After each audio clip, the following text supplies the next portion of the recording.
오만과 편견이 사랑과 관심으로 바뀝니다. 네, 여기는 사주풀입니다. 오늘 순서 시작하겠습니다.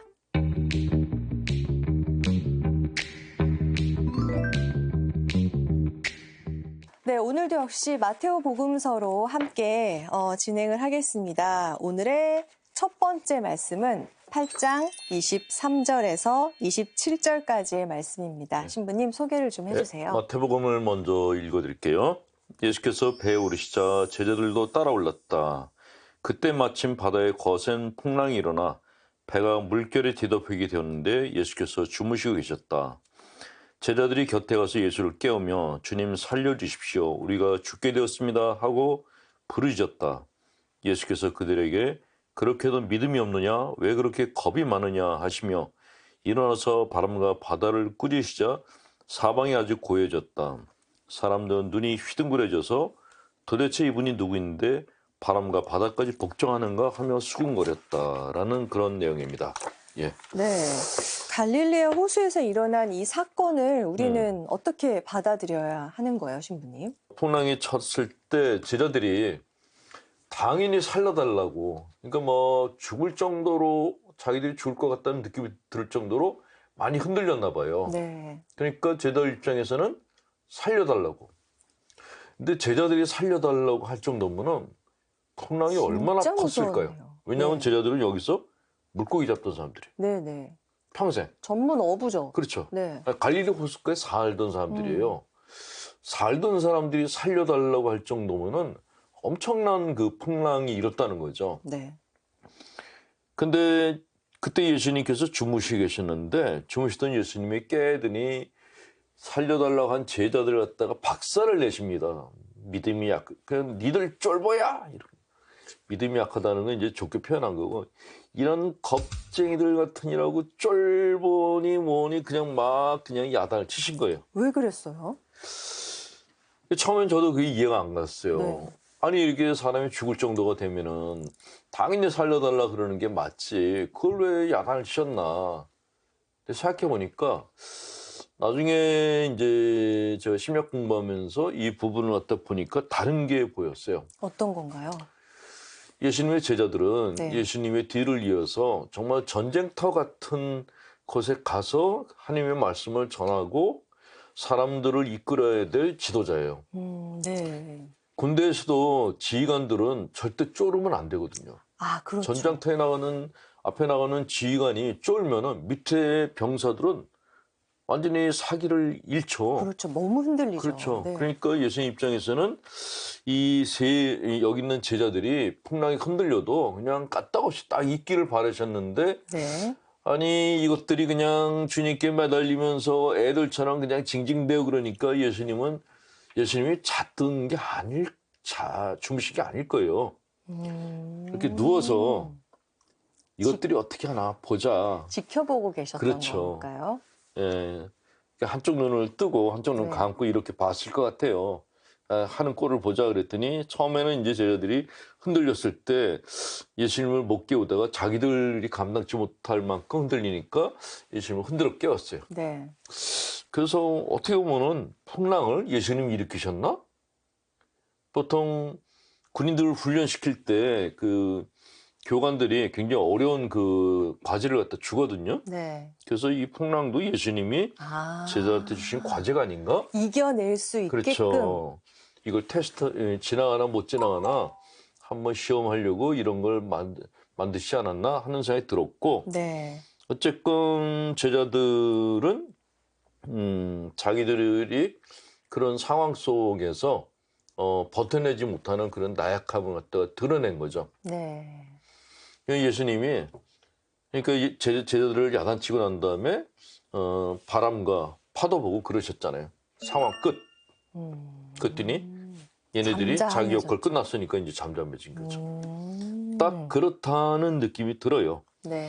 자, 그런데 많은 신자분들이 이 복음을 읽으면서 아니 제자들도 야단을 맞았는데 우리도 그런 상황이라면 당연히 예수님께 살려달라고 할 것 같은데 그때마다 야단 맞으면 어떡하나 걱정하는 분들이 또 계시더라고요. 걱정되죠. 뭐 이런 걸로 뭐 부탁해 뭐 이러실 것 같고. 근데 아까도 얘기했지만은 이 상황은 지휘관인 제자들을 테스트하는 그런 상황이에요.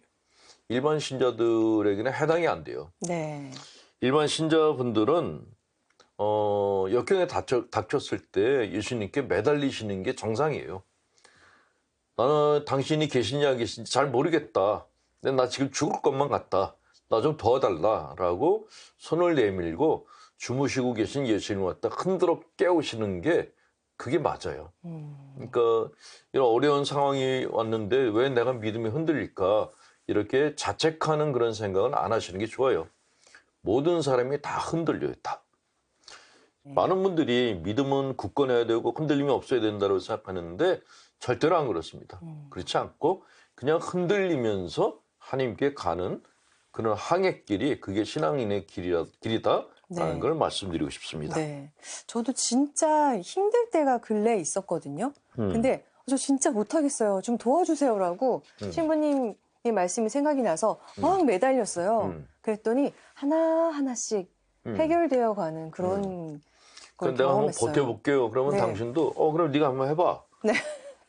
그런다고요. 근데 도와주세요. 그러면 손을 네. 내밀죠. 도와주세요. 예, 예. 네, 매달려 예, 봤습니다. 그렇죠. 네. 매달리는 게 정상이에요. 네. 예. 자, 두 번째 말씀 또 만나볼게요. 마태복음 8장 28절에서 34절까지의 말씀입니다. 신부님께서 소개해 주실게요. 예수께서 호수 건너편 가다라 지방에 이르렀을 때 마귀 들리는 사람들이 무덤 사이에서 나오다가 예수를 만났다. 그들은 너무나 싸나워서 아무도 그 길로 다닐 수가 없었다. 그런데 그들은 갑자기 하나님의 아들이여 어째 우리를 간섭하시는 것입니까? 때가 되기도 전에 우리를 괴롭히려고 여기 오셨습니까? 하고 소리 질렀다. 마침 거기에서 조금 떨어진 곳에 놓아 기르는 돼지떼가 우글거리고 있었는데 마귀들은 예수께 당신이 우리를 쫓아내시려거든 저 돼지들 속으로나 들여보내 주십시오 하고 간청하였다. 예수께서 가라 하고 명령하시자 마귀들은 나가서 돼지들 속으로 들어갔다. 그러자 돼지떼는 온통 비탈을 내달려 바다에 떨어져 물속에 빠져 죽었다라는 내용입니다. 사실 돼지들 입장에서는 엄청 억울할 것 같다는 생각이 들어요. 내가 고기도 바치고 네. 아니 먹는 것도 주는 대로 먹어서 돼지라는 소리를 듣는데 거기다가 마귀까지 나한테 들어오게 만든다면은 돼지들 입장에서는 정말 억울하겠다라는 생각이 들어요. 네. 우리가 무슨 죄가 있다고 욕을 할 때도 꼭 그러잖아요. 돼지 같은 놈. 뭐 먹기만 하면 돼지 같은 놈이라 그래. 생각을 못해도 돼지 같은 놈이래. 근데 돼지들이 사실 네. 굉장히 깔끔하고 영리하다 그러더라고요.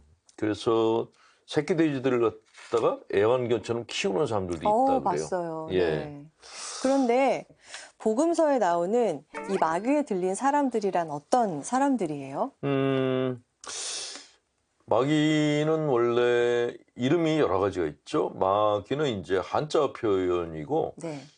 성서에서는 베엘제불, 네. 사탄 이렇게 표현이 돼 있고 가톨릭 악마. 교리에서는 이제 루치펠. 루치페. 그러니까 예수님 그 하나님의 그 대천사가 되셨는데 네. 루시펠이라는 천사가 자기가 하나님과 동격이다라는 생각을 갖고 하나님께 이제 어떻게 보면 하나님께 도전을 한 거죠. 그러면서 이제 사탄이라는 그런 그 그룹이 생겼는데 네.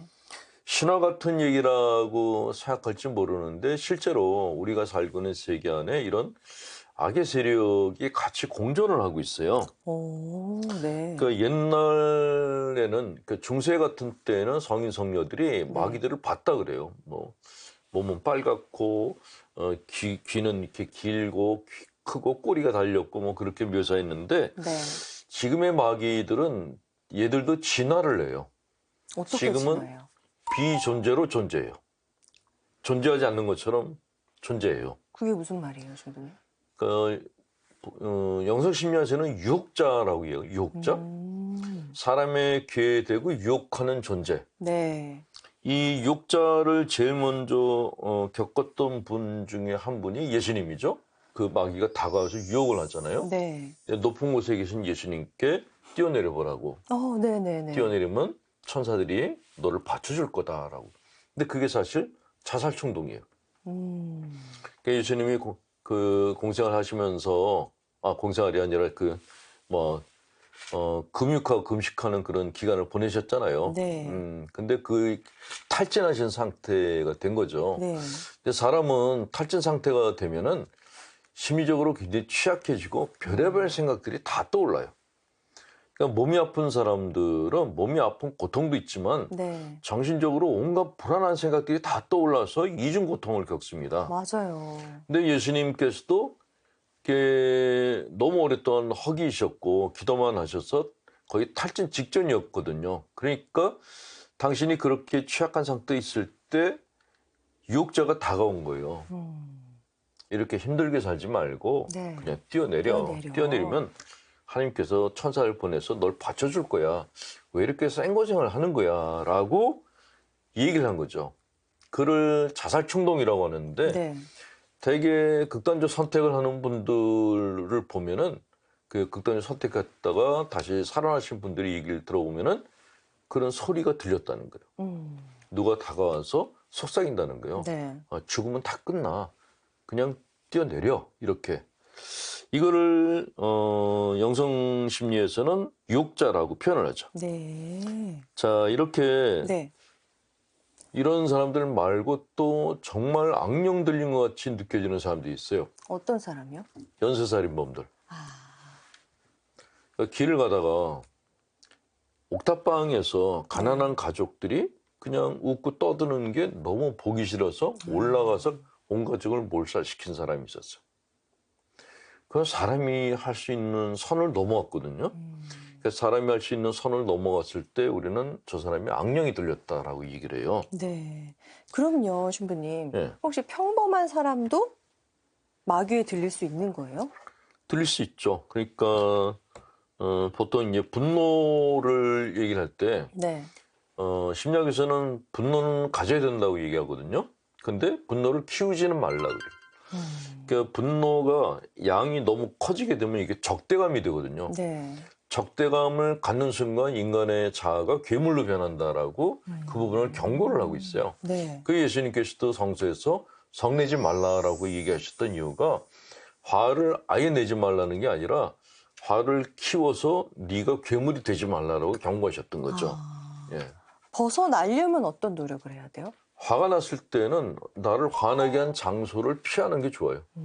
그러니까 만약에 내가 그런 어떤 적개심이 느껴져서 누군가를 죽이고 싶은 충동에 막 사로잡혔어. 네. 그럴 때 그 상황 속에 그냥 있게 되면 사람을 정말 죽이게 돼요. 네. 그래서 그 자리를 빨리 떠나시는 게 벗어나라. 좋아요. 네. 네. 알겠습니다. 기분 전환을 하시는 게 굉장히 중요합니다. 네.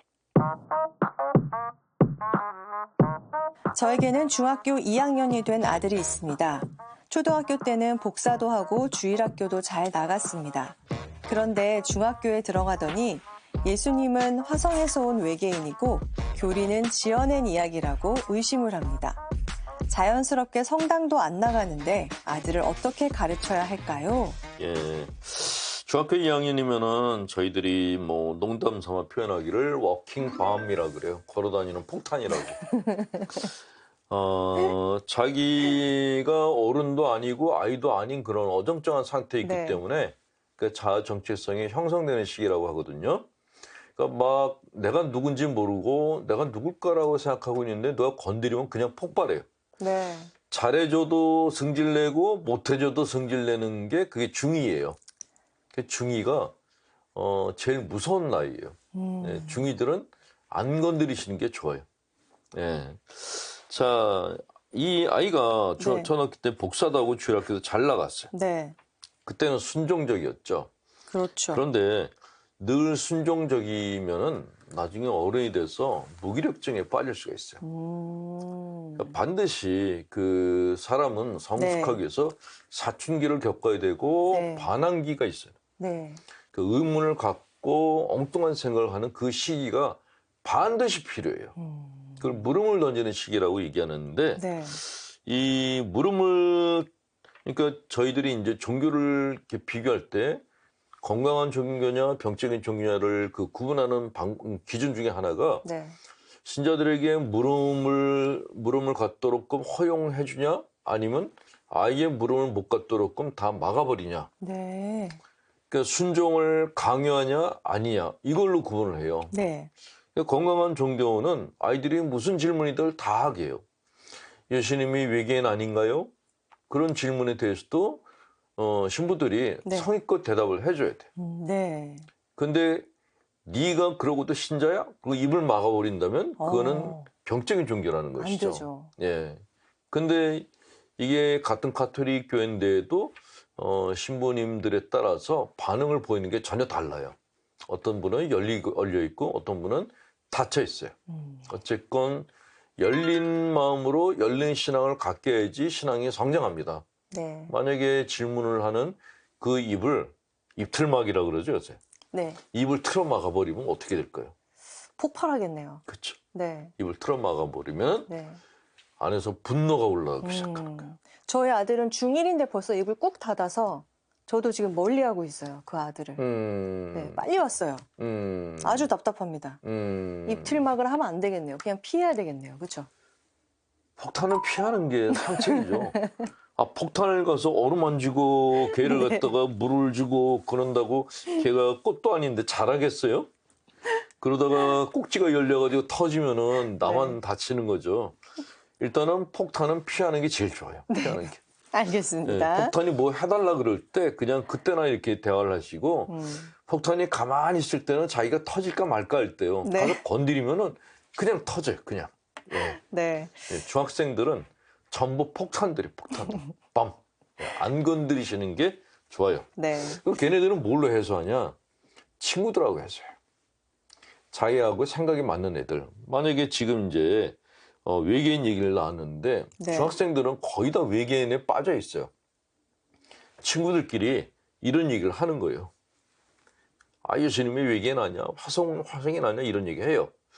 근데 이런 얘기를 언제까지 하냐? 중2 때까지. 네. 중3 들어가면 공부하느라 하고 네. 이런 얘기 꺼냈다가는 반에서 왕따 당해요. 못해요. 그냥 두세요. 네. 예, 알겠습니다. 그냥 두시고 아이가 믿음이 없는 게 아니라 정말 성숙한 믿음을 갖기 위해서 거쳐가는 어떤 단계를 거쳐가고 있다라고 생각하시면 됩니다. 네. 저도 해결 방안을 찾은 것 같아요. 여러분도 해결 방안을 찾으셨으면 좋겠고요. 신부님 말씀이 도움이 됐으면 좋겠습니다. 이 시간 여기서 마칠게요. 고맙습니다.